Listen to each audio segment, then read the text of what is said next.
This is GRE Bytes. Welcome back. My name is Davis. I'm an educator with over 10 years of experience. And I'm Orion, the founder of Stellar GRE. We're here to bring you your weekly bite-sized episode on GRE prep and grad school admissions. Don't forget, check out our top-rated GRE self-study program at stellargre.com and use the code BYTES for 10% off all memberships. Okay, so I've taken the GRE. Maybe I've already done the tutoring program. I'm great, but I've got my target applications that I'm sending out, but I'm a little nervous and I'm worried about one thing, which is on the application, I have to supply my undergraduate GPA, and I'm not so happy about that. So what are my options? What can I do? Talk to me. Yeah, I have a lot of students come to me with this very issue. Interestingly, they don't usually do it in the order that you just described. Oftentimes, when students are concerned about their undergrad GPA, they come to me and say, I have to really make a good showing on the GRE because I need to compensate for my low GPA. And at this point, I have to share some disappointing news with these students because there is no way that a performance on a 4-hour test, soon to be a 2-hour test, can undo the sins of academic past. 4 years is a long time, and that is a quantifiable metric that is sort of averaged out over many different classes over a long time point. So it's actually a pretty reliable data point, whereas the GRE is more of like a point performance in time. So no grad school admissions will weigh those two things equally. They absolutely will weigh the undergrad GPA more heavily. And these are, to my mind, like the two only quantifiable objective metrics on your grad school application, which is why admissions people love them, because they can reject otherwise qualified applicants without getting sued because they can hide behind these numbers because they're one of the few remaining aspects of an application that isn't subjective or based on demographics. Does that make sense? Yeah, that makes sense. So I'm reminded of other things we've talked about earlier in the podcast, and you're right that the order of operations is best serves a person when they're looking at their potential places they want to go.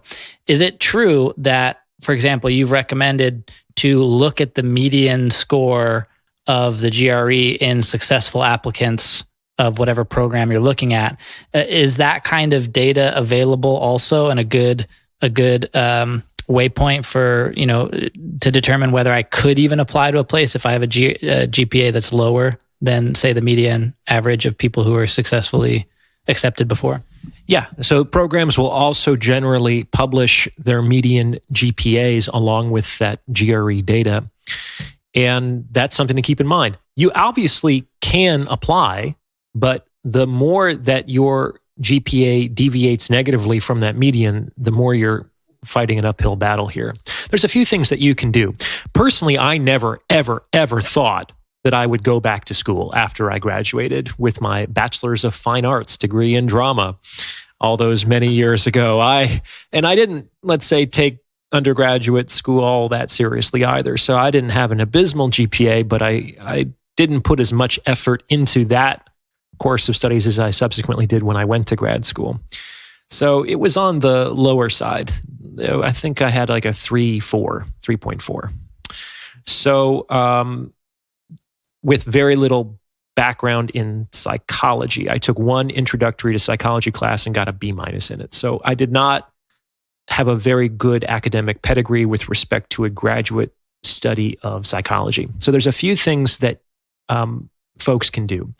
One of them is it's possible to take classes in university continuing education departments. A lot of major universities have a college or a department specifically devoted to adult learners, and these are legitimate classes. You will enroll and you will get a you will get a grade, and that can be factored into your undergraduate GPA to kind of increase your average over time. So if you spent a year taking 8 classes at this level and you ace them all, you can dramatically improve your undergraduate GPA and potentially get rid of a number of prerequisite classes that may be required if you didn't major in the field that you subsequently want to study in.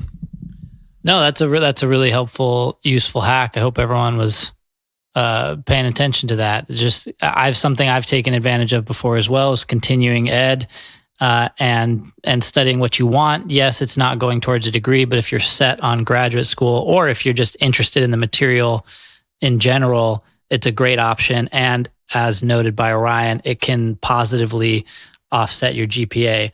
Now, is the GRE, for example, you mentioned in your case, going into a psychology grad program, having taken very little psychology classes previously.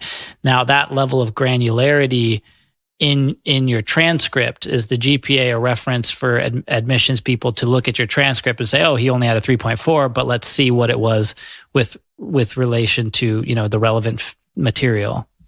Some applications split up the GPA. They say, here's my GPA overall, and here's the GPA relative to my major. Some applications do that. And if they don't, you can always include an explanatory note with your application. This is something that I also encourage people to do. Well, you can write a brief note, probably not more than a paragraph, explaining your GPA. You can parse it out in different ways. Like maybe you aced your in-major classes and you want to point that out, but you didn't really put a lot of effort into some of these other ones, and so that lowered your overall GPA. If that parsing isn't provided in the application, you can do it for them.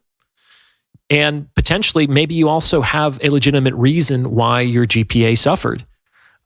So the idea here is to provide an explanatory note. This is something like serious illness, maybe a family loss, something that most people would consider to be an extenuating circumstance. And in this case, you would write a paragraph and say something like, hey, I recognize that my GPA isn't as stellar as it might be. Here's the reason why. In the next sentence, you talk about why that is no longer applicable to you because time has passed or you've taken remediation to solve the problem. And then you express your hope that you can demonstrate your excellence at this program in the future. So you don't want to protest too much, and you don't want to sweep it under the rug either. One more thing I will say. When I mentioned the continuing education, you were actually very generous, because when someone presented that option to me, I thought, you mean I have to go back to school before I can go back to school? There's no way I'm doing that. So it's a path that some people can take, but me, I wasn't prepared to do that. There's another thing that you could potentially do. For example, most of the programs I applied to had 6 or 7 psychology prerequisite courses. I had taken none of them.